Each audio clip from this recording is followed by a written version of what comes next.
graça e a paz de Jesus Cristo encontra você em perfeita harmonia, saúde, prosperando nos seus objetivos, no seu sonho.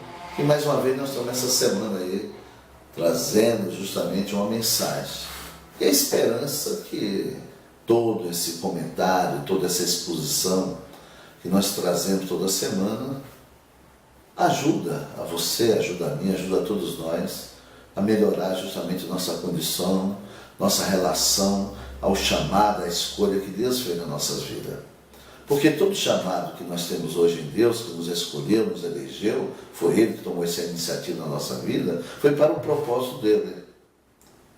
Não é para um propósito de um ministério, outro propósito qualquer, tudo é o propósito de Deus.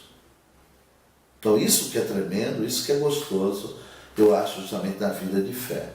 Então por isso que eu venho, justamente iluminado por Deus, trazer justamente uma colaboração, justamente nessa semana. Porque nós vivemos justamente uma situação tão desatenta, despercebida, com o que, pastor? Com o chamado de Deus na nossa vida. É tanta conversa, é tanta história, hoje não existe mais a doutrina bíblica, são as lideranças, é tomar posse, é ter a fé de Abraão, é ter a fé de Joaquim, eu não sei, esse ano é ano de Daniel, é ano não sei de que, de Jeremias. A gente vê tanto movimento, os movimentos gospel, que no louvor fulano foi curada, foi sarada. Não, é tanta coisa que se a gente não tiver um coração sintonizado justamente em Deus, na sua palavra, na sua promessa, a gente fica em dúvida. Porque é mais fácil a gente entender essas coisinhas. É fácil entender todas essas coisinhas que acontecem, todos esses movimentos. E aí vem a questão, será que os irmãos hoje, a igreja que está na terra eleita por Cristo, será que ela tem a certeza da sua salvação? Será que nós estamos conscientes da nossa salvação? Porque não se fala mais isso. A gente só fala em bênção. A bênção tal, estava lá semana orando e Deus confirmou a bênção na minha vida, aquela coisa toda. Aí eu fico assim olhando, meu Deus, tenha misericórdia de nós. O que está vendo? Sua palavra está sendo cumprida direitinho? Os escândalos, a confusão tem esfriado? É justamente o coração dos irmãos no dia a dia? Que a gente não se importa mais com isso de maneira nenhuma? Será que esse movimento pós-modernismo tem desviado nosso sentido a cada dia do Senhor, da sua palavra, da sua promessa? E nós não temos percebido de maneira nenhuma? Os seus filhos foram eleitos, comprado por um bom preço, um preço caríssimo, foi comprado. Será que nós estamos esquecendo justamente de todo esse propósito de nossas vidas? Porque a gente não vejo os irmãos preocupados com a sua salvação de maneira nenhuma. Eu fico assim olhando, observando. A gente não tem tempo para conversar de maneira nenhuma, já não tem mais aquele vínculo um com o outro, de corpo, de tal prazer, está ali, justamente fazendo os comentários acerca do reino com o irmão, com a irmã, aquela coisa, só tratando de negócio, tratando da vida alheia. A gente vem sair julgando aquele ato, o pastor não devia ter dito isso, ter falado, o presbítero não devia ter dito isso naquele dia. A gente vê esses comentários, meu Deus. A gente vê tudo isso. Para onde caminha a igreja do Senhor? Para onde nós estamos caminhando? Será que é para onde nós estamos caminhando?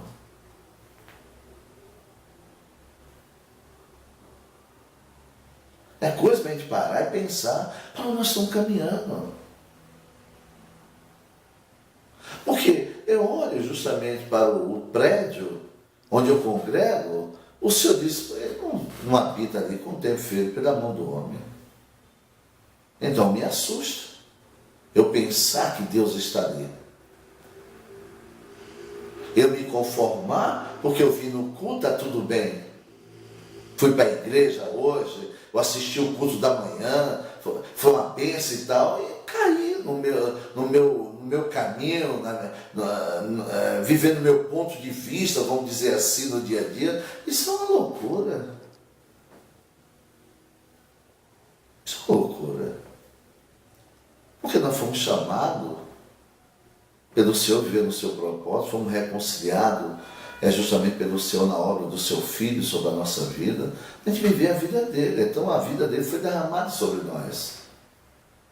Nós não temos mais vida, a vida que está em mim, que está em você, que professa a fé em Cristo Jesus, então é a vida de Deus. Então, a partir do momento que eu tomo do meu ponto de vista, eu tomo da minha perspectiva para fazer isso e aquilo, eu estou desenterrando o morto, o velho homem. Eu estou rejeitando a vida de Deus. Eu estou rejeitando a vida do Senhor.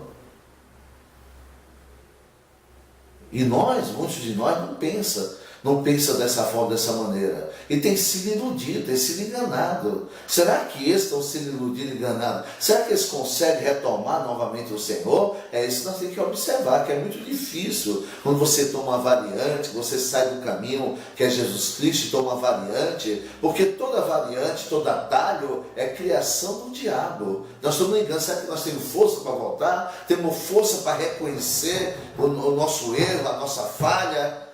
Deixamos ser seduzidos pela mentira, pelo engano? Será que a gente consegue voltar?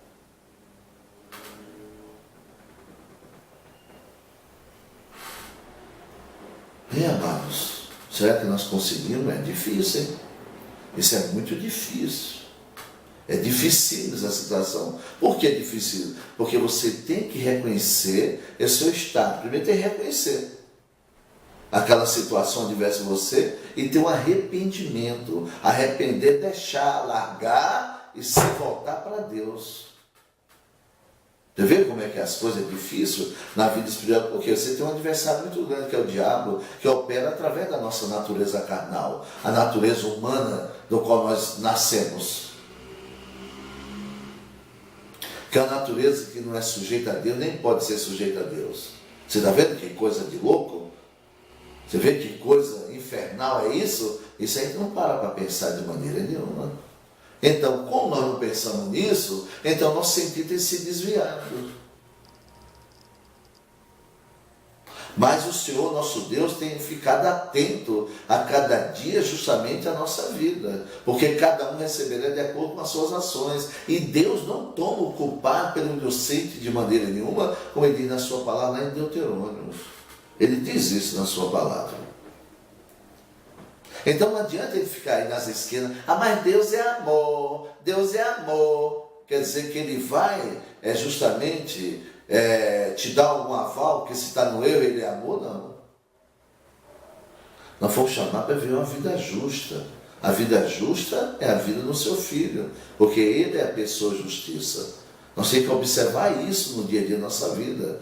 Porque a igreja entrou no modernismo, moda, que só pensa em bênção, só pensa isso, só pensa aquilo, é uma coisa cruel. Isso é um perigo na vida dos filhos de Deus, esse perigo. Porque tem um texto aqui na Bíblia, eu queria que você prestasse muita atenção no Evangelho de João. No Evangelho de João tem um capítulo 2. E lá tem dois textos que eu vou ler com você. Que é o versículo 23, vou pegar aqui, você entendeu? E o 24 do Evangelho de João. Estou chegando lá, paciência aí. Passando em página. João, já passei, Lucas, João. João capítulo 2. Eu queria que você preste atenção nesse texto, para você ver como nós estamos sendo desviados no dia a dia e não percebemos de maneira nenhuma. Capítulo 2, verso 23 e verso 24. Olha o que diz a palavra de Deus. Estando ele, Jesus Cristo, em Jerusalém, pela Páscoa, durante a festa, muitos vendo os sinais que faziam, creram no seu nome. Você entendeu? Jesus estava em Jerusalém na festa da Páscoa. e aquela multidão de gente. Jesus continuava fazendo seus sinais, suas maravilhas, mostrando o poder do reino.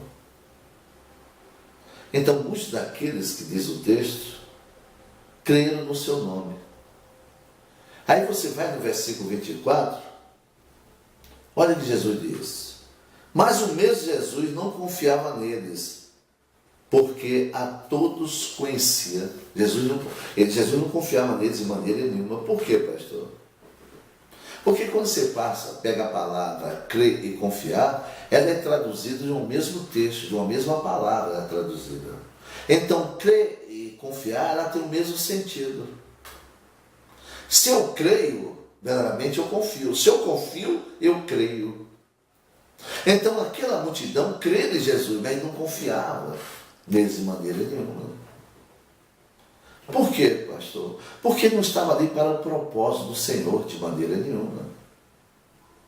Jesus não confiava neles porque eles eram caçadores de bênção. Eles estavam ali atrás do resultado, atrás de resolver uma solução na sua vida. Eles não viram, e tem muitos irmãos hoje não estão vendo, que o seu problema, o meu problema, não é aquela dor, não é aquela coisinha dodói dali, não é aquilo que o médico diz, não é as camas repartidas, a desavença, as incontabilidades justamente dentro do lar, dentro da casa, não é aquele filho desse nosso problema.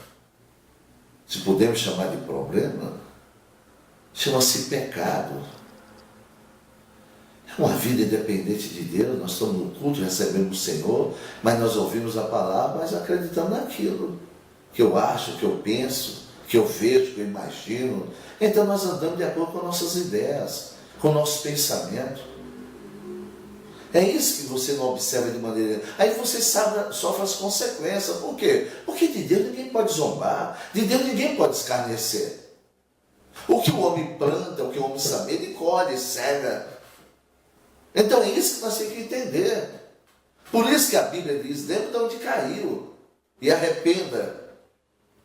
É isso que vem havendo, meus irmãos. A pessoa não luta mais sua salvação, porque para mim lutar pela minha salvação, eu tenho que buscar mudar o meu modo de vida. Eu tenho que buscar o estilo do reino, para o propósito que Deus me chamou a mim e a você. Nós não podemos ser caçadores de bênção de maneira nenhuma. A maior bênção da nossa vida é que nós vamos chamar de filho de Deus, herdeiro de Deus. Co-herdeiro no seu Filho Jesus Cristo, o primeiro. Não existe isso, amada igreja. Isso foi invenção de Satanás, desviar o sentido. Você viu porque Jesus não confiava nele? Porque pelos sinais, eles creem que eram sinais. Eles estavam atrás de uma bênção. São chamados caçadores de bênção. Fica atrás do culto A, do culto B, porque naquele dia vai ter isso, vai ter aquilo. São chamados caçadores de bênção.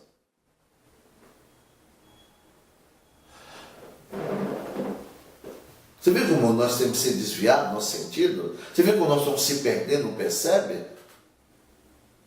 Você está vendo que muitos de nós não têm certeza da nossa salvação, nós temos dúvida?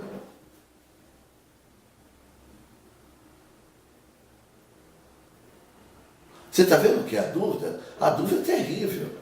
A dúvida eu comparo com uma dor.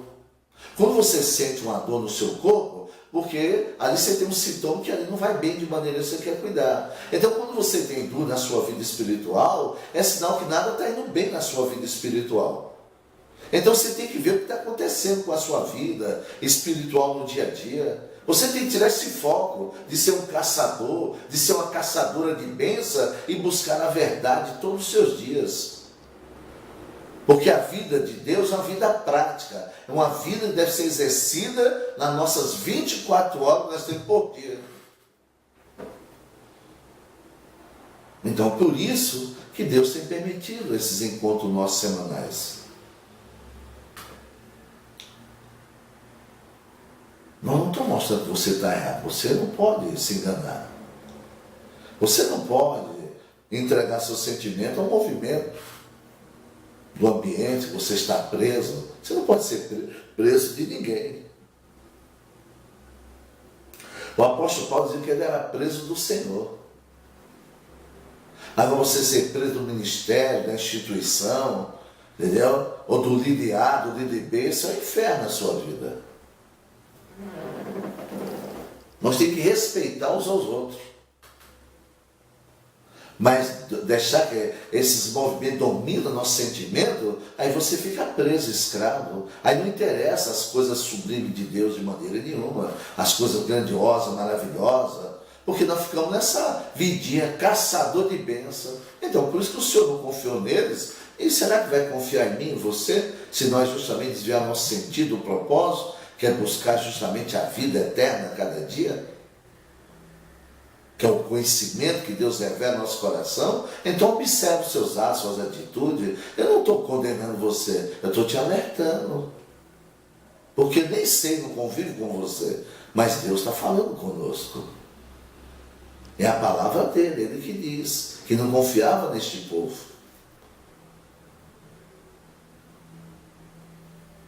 Porque estava ali, não por ele, estava ali porque ele fez um sinalzinho. E a pessoa achou que foi abençoada. Então, por isso que eu usei esse termo, caçador de bênçãos. É isso que nós vemos aí no dia a dia. E o assunto do crente é, semana estava assim, essa semana estava assada, mas eu determinei, e quando eu fui para o culto, Deus confirmou a bênção. Poxa, nós temos que ir aos atos de Deus, porque Deus é Deus. No dia que você for para os atos de Deus, por outro motivo, você nunca encontra com Deus. Escreva isso no coração. No dia que você sai da sua casa, do seu trabalho, e vai nos atos de Deus, ou vai para o culto, não porque Deus é Deus, mas em busca de algo na sua vida, você não encontra Deus. E você não tem uma verdadeira espiritualidade. Porque o motivo de nós estar no culto é o único motivo único, é Deus, que lá nós ouvimos a sua voz. Que a coisa mais importante na nossa vida é ouvir a voz de Deus através da sua palavra. Por isso que eu te peço, através do amor de Cristo, não jogue fora esse vídeo, não fique chateado, porque toda a nossa intenção é a intenção do Senhor, que nós não se percamos de maneira nenhuma, porque isso tem um valor muito grande para Deus, amada igreja. Já pensou no milhões de habitantes no mundo e Deus escolheu um grupo para viver o seu propósito, você faz parte desse grupo? É uma coisa grandiosa. E nós não podemos se render a qualquer história, a qualquer coisa. Nós temos que se render a cada dia o Senhor, a sua palavra, o seu propósito em nosso coração. Por isso que avalie bem nossa conversa. E que Deus te fortaleça, te encoraja. Muito obrigado mais uma vez por estar participando justamente desse vídeo comigo. Que Deus te honre grandiosamente. Ouça o seu clamor, sua oração, e a cada dia vai te transformando dentro do propósito para o que Ele chamou você, chamou eu, chamou todos nós em nome de Jesus Cristo. Muito obrigado. Fica nessa fé em Cristo Jesus.